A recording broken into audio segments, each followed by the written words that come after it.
Con Teresa nos conocimos en Santiago de Compostela cuando la Asociación de Diseñadores Españoles me invitó a dar una charla.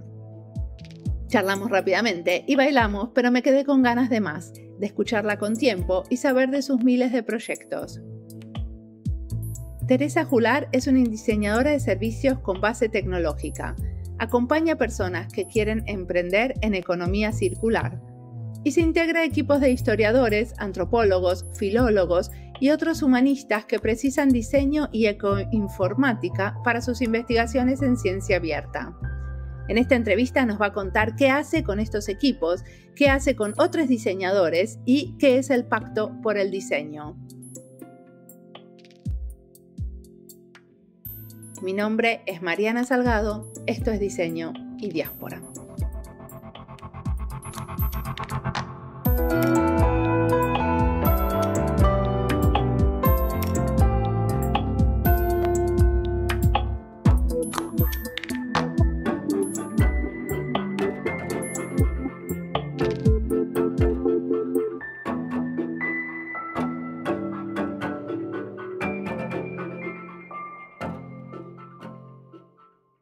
Me puedo presentar como hija de mis padres, porque la verdad es que a medida más que me hago mayor me doy cuenta de la importancia que tiene, de dónde viene uno o lo que aprendió de niño, ¿no? Y entonces ahí es ser hija de una filóloga y buenísima profesora de francés y un artista plástico y diseñador, además muy jóvenes cuando se conocieron en Madrid, pero luego pues viviendo en una ciudad pequeña de provincias, una ciudad española que es León, pues realmente esa es la que soy, ¿no? En realidad alguien que ha tenido ese privilegio, la verdad, de contar con padres amantes de la cultura, con una educación también privilegiada, pública, venida del final del franquismo, y con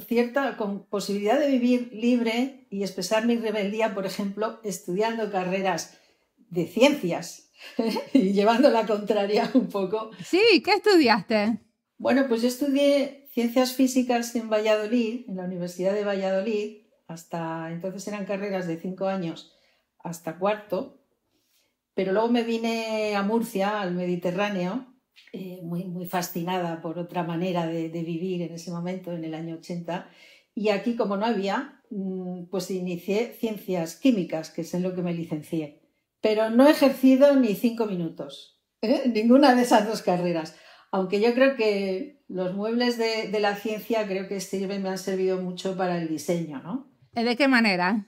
Bueno, pues realmente en una manera de valorar las metodologías, el rigor de la ciencia, ¿no? Y valorar siempre las metodologías en sí mismas, ¿no? La importancia.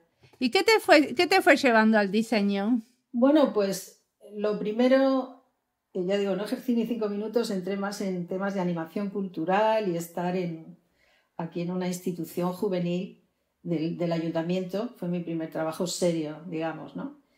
El tirón de la producción cultural, que también tiene mucho que ver con la producción del diseño, ¿no?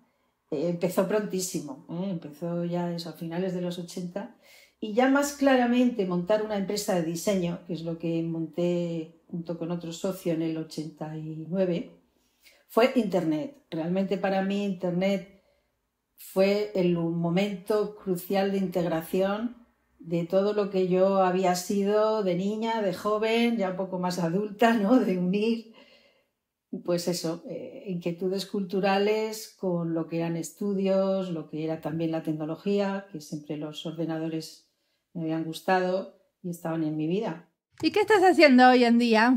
Bueno, pues de esa primera empresa que sobre todo hizo cientos de desarrollos web, con un equipo bastante grandecito, unas 10 personas que llegamos a ser, y que, bueno, también una tarea que todavía mantengo clientes para los que hacemos bases de datos y comunicamos en Internet, hacia una visión mucho más integral y holística del diseño. O sea, realmente ahora me considero una diseñadora generalista. O sea, lo que hago es bueno, interpretar, identificar los desafíos y luego ya plantear junto con el cliente las tareas que hay que hacer y crear equipos de trabajo, de diseñadores que son los que son ya virtuosos pues, en las distintas especialidades, ¿no? Pero te metes en temas muy especiales, ¿no? Porque las cosas que estuve viendo tuyas son, por ejemplo, estas cosas que tienen que ver con el medioevo y los registros de textos públicos y privados. Sí. Bueno, hay un área de acción que efectivamente es trabajar muy cerca de los historiadores de la Edad Media, filólogos también y antropólogos. Son investigadores de proyectos de distintas universidades españolas y también del Consejo Superior de Investigaciones Científicas, que me han requerido ya desde hace años, para innovar en una cultura de proyecto que incorpora desde luego el diseño visual y una manera de entender la informática también muy en línea con lo que hoy es la ciencia abierta y la ciencia comunicada a la sociedad, ¿no? Eso es un área de las cosas que hago, bueno, bastante consolidada y con ejemplos muy majos. A ver, ¿me contás alguno? Sí, pues en ilame.info uno puede encontrar pues, un proyecto potente de análisis de fuentes medievales, donde también comunicamos en tiempo real, que es una cosa poco habitual en investigación, el ir dando esa transparencia y ese trabajo a medida que avanza, en lugar de esperar a que esté todo terminado y publicar. Sí, justamente porque muchos de los académicos tienen miedo que les roben el material, ¿no? De que alguien publique algo. ¿Cómo hacen ustedes para convencerlos de que compartir en tiempo real vale la pena? Bueno, por suerte mis clientes, tanto ilame.info como Scriptamanent, también otro proyecto, mi libro medieval hispánico, vienen con eso ya, con ese convencimiento puesto. Y si acaso a lo mejor lo llevamos un poquito más lejos, que es también decir, si queremos comunicar con la sociedad, debemos dedicar recursos al diseño gráfico, y entonces creamos logotipos, a comunicar también cierto sentido de marca, ¿no? Con unos tonos determinados a unos públicos determinados y abrir nuestro conocimiento dirigiéndonos también a la sociedad, no solo a los especialistas. Sí, como de alguna manera usar el diseño gráfico para que sea más accesible. Claro, es el gráfico, el diseño web, pero también el diseño del proyecto en su conjunto. A mí me gusta mucho insistirles, y en eso sí que no vienen de casa, con eso aprendido, que el diseño lo tenemos que colocar al principio del todo, o sea, diseñar, codiseñar el proyecto.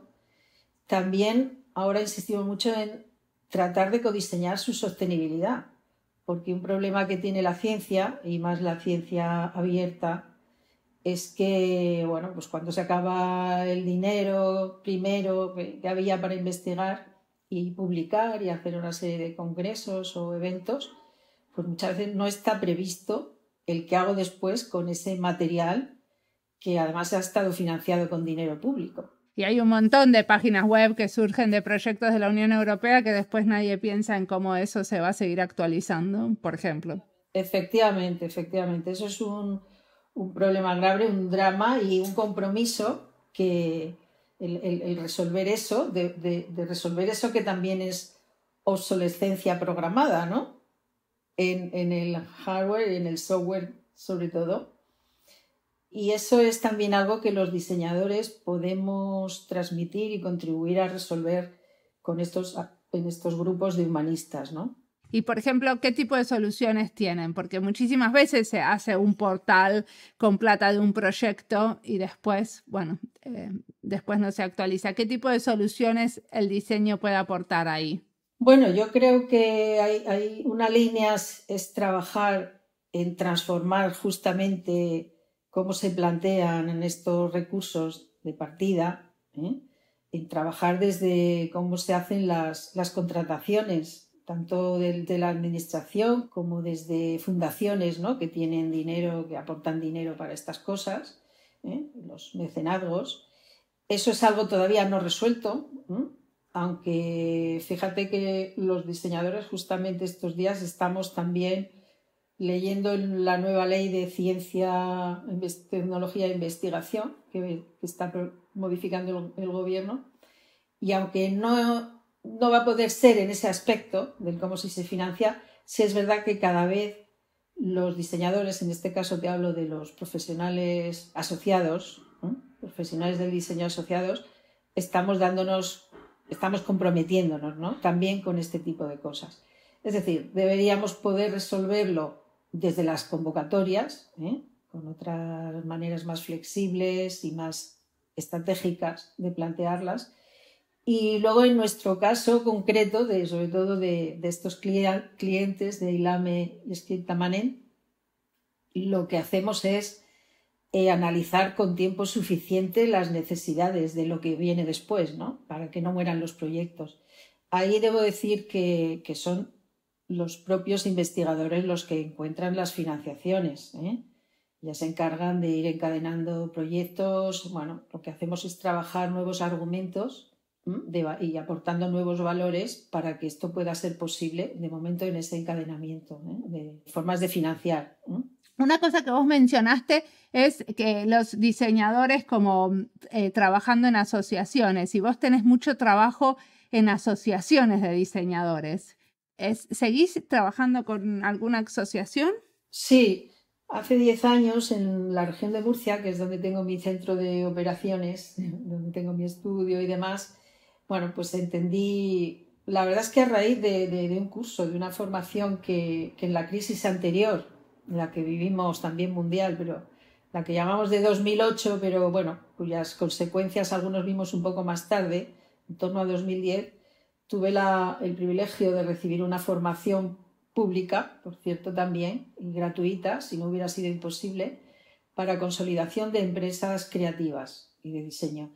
Y ahí tomé conciencia de lo importante que es trabajar de manera colectiva en este sector también, ¿no?, de los creativos. Ya estaba asociada, pero no era tan activa como luego fui. He estado presidiendo la Asociación de la Región de Murcia unos años, y desde ahí también en una red nacional, REA, que tú conoces bien porque te hemos invitado a que nos cuentes también las tareas tan importantes que haces en Finlandia. Y ahí desde REA, que también mi asociación regional presidió durante 2 años, pues he tenido también esas tareas y compromiso con el ecosistema del diseño en su conjunto. Ahora mismo, en la actualidad, no estoy en ninguna de las juntas directivas porque considero que hay que hacer hueco, que hay que hacer que gente nueva entre, vea de primera mano de qué va esto, entre gente joven y se refresque.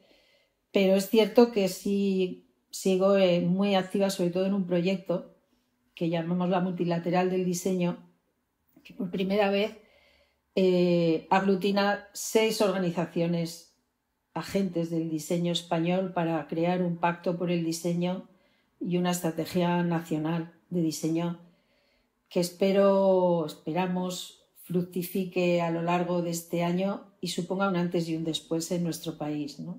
¿Y cómo sería eso? Sin ir a las cosas burocráticas, ¿no? Pero ¿cuál es la idea principal de esta estrategia?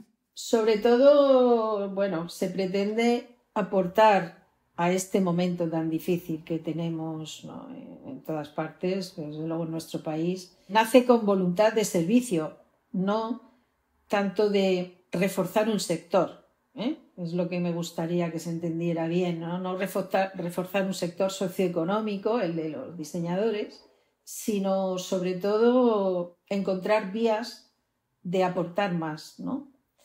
Bueno, en distintos ejes. La educación es importantísima, más diseño en la administración pública, también, por supuesto, en el seno de las empresas. Las pequeñas empresas y pymes de diseño, es cierto que también necesitamos reforzarnos, no es que vayamos a decir solo dar y no recibir nada.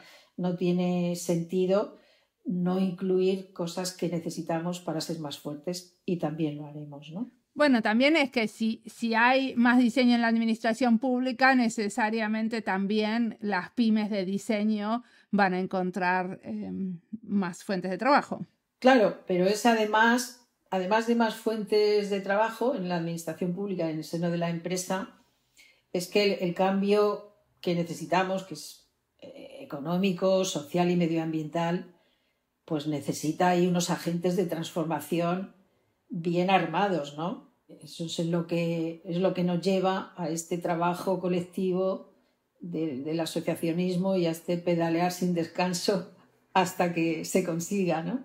Al menos a mí, ¿no? Es lo que me motiva, porque, bueno, considero también que es una responsabilidad. ¿Y encuentran ecos en la administración pública para dar paso a este tipo de trabajo? Sí, lo vamos encontrando despacio, todo hay que decirlo, quizá porque, bueno, el momento es muy difícil, hay muchas cosas que atender y también hay que aclarar que todo esto también lo hacemos desde el voluntariado, es decir, con unos recursos limitados, no son, pero bueno, yo creo que sí, vamos dando pasos, tenemos grupos de trabajo donde ya está también personas de la administración. Y vamos también, bueno, vamos creando algo que no existía, ¿eh? Hay que darse cuenta que esto es de abajo arriba, bottom up. No le estamos diciendo al gobierno, haz esto, sino que lo estamos creando y estamos diciendo, queremos persuadirte de que esto vale la pena, apóyalo y vamos a terminar de co-crearlo juntos, ¿no?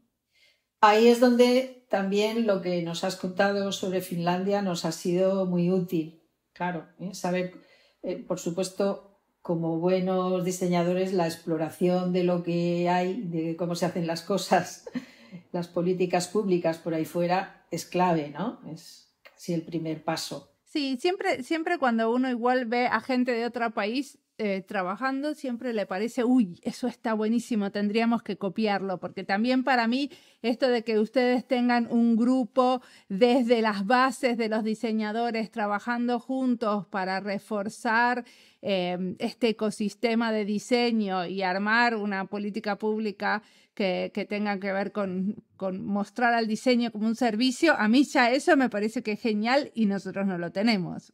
Obviamente no lo tenemos porque el ecosistema es diferente y tenemos muchos diseñadores trabajando en la administración pública. Claro, la necesidad a lo mejor es diferente.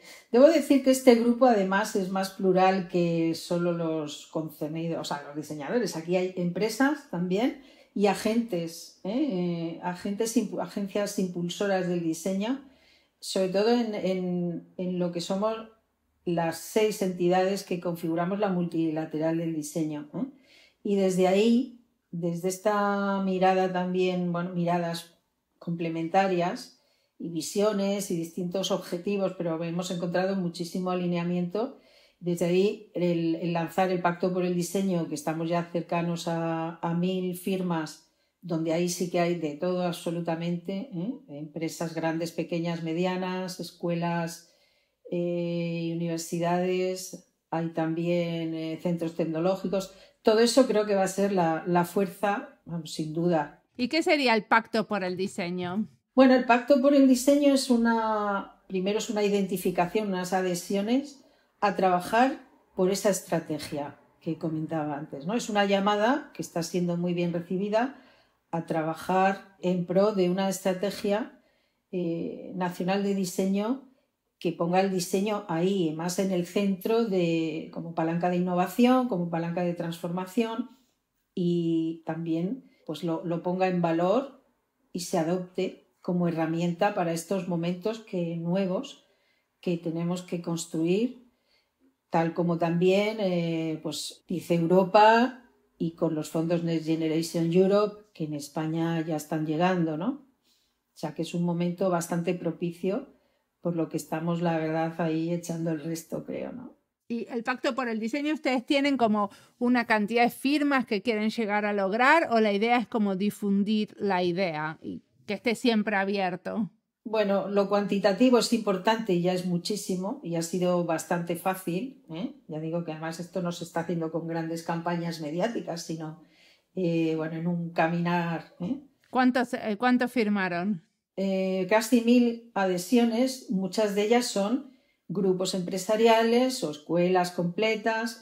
En pactoporeldiseño.es vamos dando además también en tiempo real los números de las adhesiones de entidades, empresas y particulares.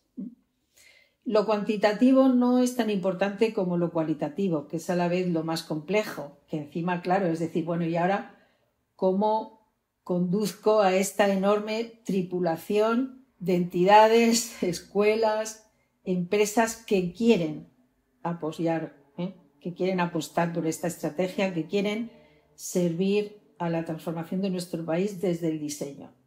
Bueno, eso no está inventado, lo vamos construyendo de manera colaborativa y lo vamos a ir desarrollando a lo largo de este año también localmente, porque así suena enorme, suena muy grande y entonces a veces suena lejano, pero lo que vamos a hacer es como descender a las plazas, ¿no? Y a contar en grupos también con estas propias adhesiones que ya tenemos, bueno, pues para ir construyendo un discurso, lo que podría ser el briefing, que ya lo tenemos bastante avanzado, pero enriquecer lo que sería el documento base que le proponemos a la administración, para trabajar en esos ejes. Perfecto. Y la idea es que, o sea, ustedes las 6 locomotoras de este proyecto sean las que vayan a como armar como esta brújula donde van a decir cómo conducir a la tripulación.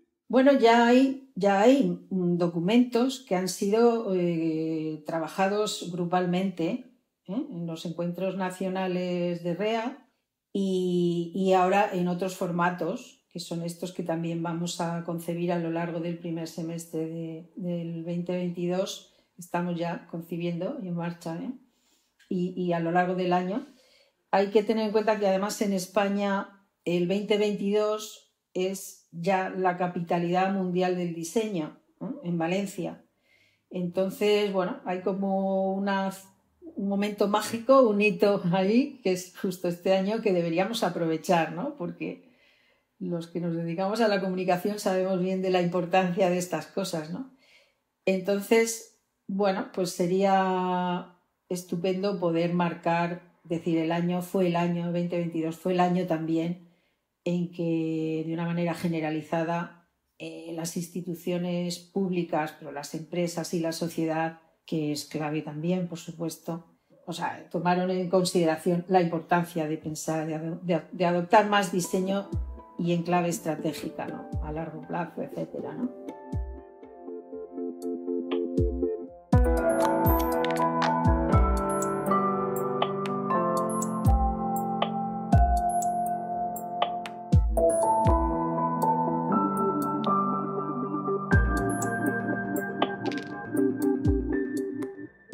Esta entrevista es parte de las listas Diseño y Agricultura, Diseño UX, Diseño Sostenible, Diseño y Licencias para Publicar, Cooperativas y Colectivos de Diseño y España y Diseño. El Pacto por el Diseño me parece una iniciativa que nos podríamos copiar en otros lugares del mundo. A ver quién agarra la pelota. El Pacto por el Diseño es una manera de trabajar por la Estrategia Nacional de Diseño como una palanca de innovación y transformación. Poner el valor del diseño juntos entre muchos desde todos los sectores. El pacto es el primer paso para llegar a la estrategia que incremente la cultura del diseño en los ámbitos económicos y educativo, en el sector público y en la sociedad en general. Los convoco a mirar la página web del pacto porque se ve el alcance de la acción y cómo es diferente de otras iniciativas dedicadas a fomentar el diseño. Creo que es impresionante cuántas asociaciones, actores independientes y organizaciones de distinto tipo lograron convocar bajo el paraguas del pacto. Porque creo en el poder de hacer cosas en grupos, creo que esta iniciativa va a tomar vuelo y abrir nuevos espacios para el diseño en los próximos años. Estén atentos y mientras tanto, sigamos escuchando a Teresa, que tiene mucho para contarnos.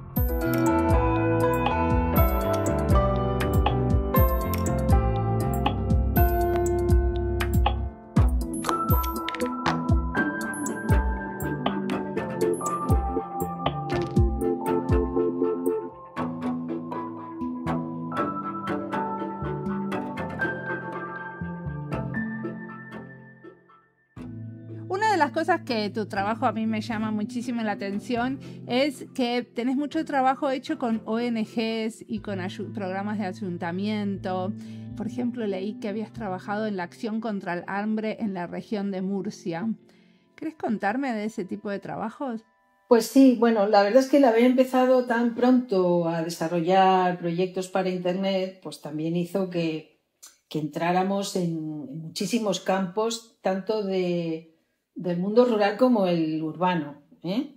Siempre me he sentido ahí bastante cómoda también en romper esa dicotomía, ¿eh?, de lo rural y lo urbano y trabajar pues casi de la misma manera, además en un sitio y en otro, y de alguna forma también el ir tomando conciencia de la importancia de construir un mundo más justo e inclusivo también fue haciendo que las ONGs que querían nuestros servicios fueran también muy más mimadas, ¿no? Pero, y así, por ejemplo, también he trabajado con emprendedores, personas emprendedoras con discapacidad. O sea, ¿qué quiere decir? ¿Que tenían un precio especial? No, bueno, que buscas un poco ese tipo de cliente con el que puedes coincidir en valores, ¿no? Precio especial tampoco da y por qué, porque estamos hablando de grandes organizaciones, ¿no? Sí, y que los mimas más, ¿qué quiere decir? Pues eso, que al estar muy alineados, o estar alineados con los valores, te sientes mucho más a gusto que a veces trabajando con una gran empresa con la que no tienes, bueno, pues tanto que ver, ¿no? O sea, que de una manera natural iba viniendo, digamos, el trabajar con ONGs de distintos tamaños. Pero lo de Acción contra el Hambre ha sido un poco especial en mi vida, la verdad. Porque eso fue, bueno, pues decir sí a la oportunidad de entrar, incluso además contratada, un año en la propia organización. Y esta organización francesa enorme, de 8.000 personas, con sedes también en España, porque en esta crisis anterior, antes de COVID-19, en España había también problemas con el hambre, ¿eh? No se debe olvidar que eran bolsas de hambre donde no miramos a veces y parece que no están, pero estaban. Bueno, pues este compromiso de acción contra el hambre en España llevó a crear también programas de emprendimiento para personas en situación de vulnerabilidad. Hablo de migrantes, hablo de refugiados, hablo de mujeres con problemas de violencia de género o de parados de larga duración. Y ahí estuve un año acompañando desde el diseño siempre, diseño para el modelado de negocios a personas, ¿no?, a través de que querían emprender a través de Acción contra el Hambre.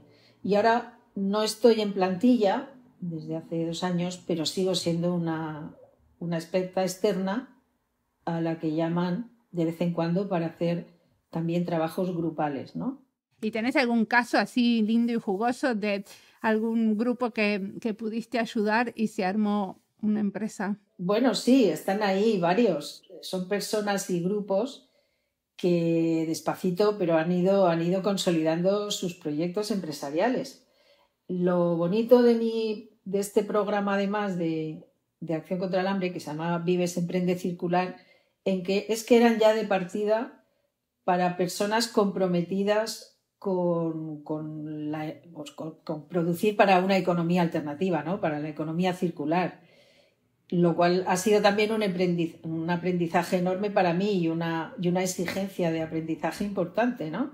Y me contás, o sea, así en 2 líneas, un caso de qué hicieron. Bueno, mira, hay uno que lo que hizo fue crear una calculadora, un algoritmo que permite calcular tu huella de carbono cuando haces cualquier cosa, bueno, compras cualquier cosa en una tienda, ¿no? Esto, que lo hacen, por ejemplo, las compañías de aviones, ¿eh? Sabemos que si queremos compensar nuestra huella cuando cogemos un avión, bueno, pues lo podemos decir a estas compañías y nos dicen cómo. Llevar esto a la pequeña empresa es lo que ha hecho este emprendedor, Juan Tomás Fantó, que con su proyecto climático permite que ese algoritmo se pone en cualquier e-commerce, grande, pequeño, mediano, y da ese mismo servicio al comprador, ¿eh? Con lo cual estamos también ayudando a compensar el CO2 del envío de los paquetes. hay más casos interesantes. Hay otros que se han dedicado a procesar comida que sobra de distintos negocios, sobre todo grandes superficies, y convertirlos, por ejemplo, en mermeladas. Bueno, son proyectos todavía jóvenes, algunos, falta más tiempo para que se vayan consolidando, pero sí, ahí está. Y, por ejemplo, la finca San Antonio, que es el último proyecto potente en el que estoy, es una finca agrícola que tiene también un restaurante y también programa eventos culturales que queremos convertir en todo un sistema operativo circular. Es decir, que todo lo que allí pase, nada más que entres, ya ejemplifique una manera de aplicar la economía circular en todo, ya digo, en todo lo que pasa. Es como si fuera convertirlo en un centro de interpretación desde la vivencia, ¿no? Desde la experiencia de lo que la economía circular es. ¡Wow! ¡Qué interesante ese concepto! Además lo hago, bueno, es en compañía de un compañero diseñador de entornos y tiene muchos desafíos para mí. He tenido que aprender más y sobre agricultura, porque lo mío era la cultura y ahora cada vez más es la agricultura. Y tendremos que entrar a plantear inversiones, claro, en energías alternativas, bueno, todo lo que es el ciclo de vida, tanto biológico como industrial, de lo que allí pase, lo estamos analizando con una herramienta que se llama el EcoCanvas, que para quien quiera y nos oiga y quiera hacerse un agente de transformación circular, desde luego yo la recomiendo vivamente. El EcoCanvas es de la empresa Ecology, es además Creative Commons, es decir, que es ese conocimiento que muchos diseñadores estamos compartiendo de manera abierta también. Muy bien. ¿Y qué te imaginas para todo esto que estás haciendo en el futuro? Bueno, justamente estoy pensando mucho últimamente sobre la utopía, ¿no? En realidad las utopías, porque además quiero escribir un poco sobre ellas, ¿no? Porque también cada vez más me apetece, bueno, investigar, explorar y escribir. A veces mis clientes me dan la oportunidad también de escribir y publicar o yo misma de manera más libre, ¿no? Siempre me ha gustado también la radio, pero ahora estoy escribiendo más. Y justamente esa reflexión sobre el futuro es en la que tengo ahora mismo, ahí dándole vueltas, ¿no?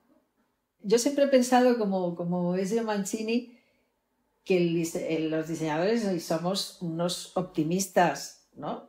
Pero últimamente me he definido incluso en público como alguien que piensa como pesimista, aunque actúa como optimista, porque la distopía está ahí. Y yo no puedo evitar levantarme por las mañanas y ver la enorme cantidad de asuntos que necesitan nuestra atención, la nuestra y la de los filósofos y la de cualquiera que quiera hacer el bien, por supuesto, pensando primero, pensando antes de actuar, ¿no?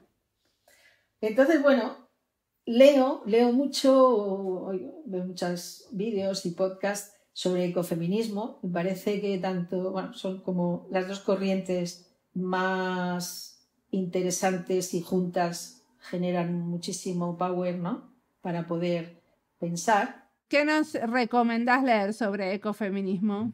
La persona que mejor comunica ahora mismo en español es Yayo Herrero.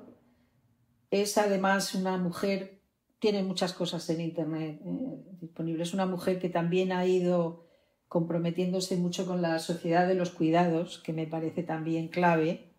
Pero claro, como la tecnología también me gusta muchísimo, humanizar la tecnología también me parece una utopía que hay que conseguir.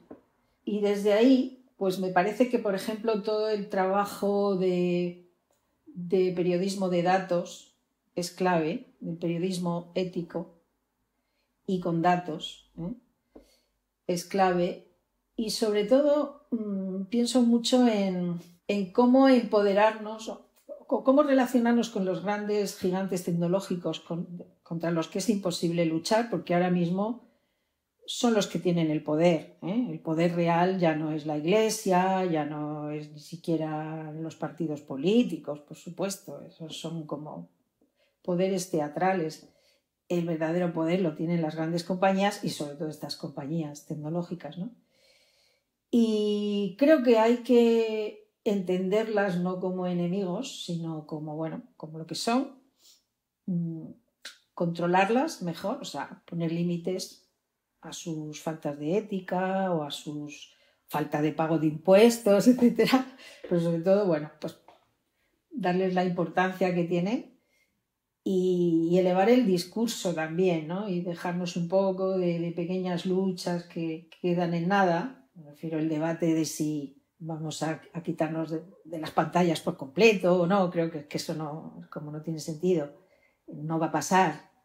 Pero sí, bueno, pues eso, humanizar la tecnología también haciendo mejor uso de ella. Menos horas de pantallas, eso desde luego, y más control de los poderosos que atesoran datos y los servidores, ¿no? De la nube, etcétera, los que tienen ahora mismo y la conectividad. Bueno, a eso le doy vueltas, ¿no? Y decime una cosa, cuando hablabas del ecofeminismo de esta escritora, ¿qué nos recomendás leer? Sobre todo buscar en internet sus conferencias, que aunque también escribe, sí, Yayo Herrero tiene muchas charlas interesantes, muy fáciles de encontrar. Perfecto. Y decime, y sobre humanizar la tecnología, y esto, ¿leíste últimamente algo interesante? Bueno, yo leo mucho, sobre todo a una persona, un científico del CSIC, que también escribe libros, por supuesto, pero también en blogs y tiene conferencias, que se llama Antonio Lafuente. Antonio Lafuente ha sido muy inspirador para mí a lo largo de muchos años, ¿no? Con distintos conceptos.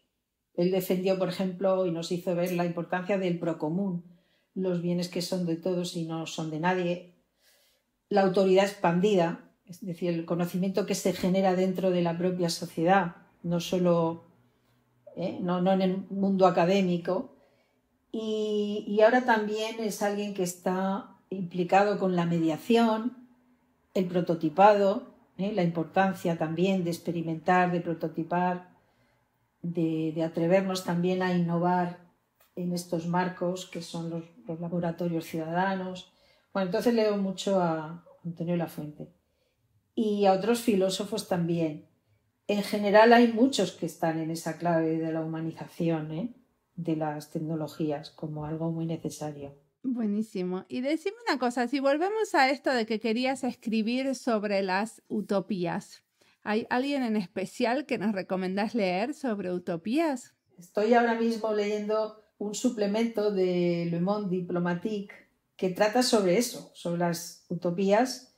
Es un poco como la base de la investigación previa que estoy haciendo para luego elaborar un poco mi propio discurso, que lo llevaré a la columna que escribo en Experimenta, en la revista Experimenta, cosas de Design Lover. Porque también debo decir que esto lo quiero contar en una clave un poco desenfadada. No soy una erudita, no soy una intelectual, soy alguien que lee, que acompaña a gente desde el diseño y que tiene la suerte de que me deis cancha, como tú ahora mismo. Decime una cosa, ¿y en Experimenta hace mucho que escribís? Bueno, desde la pandemia. La pandemia para mí ha sido como también un momentazo de parar un poco, leer más, ver muchos más materiales de lo que están haciendo otros y diciendo otros, y producir un poco mi propio discurso, mis propias ideas. Buenísimo. Bueno, muchísimas gracias por la entrevista.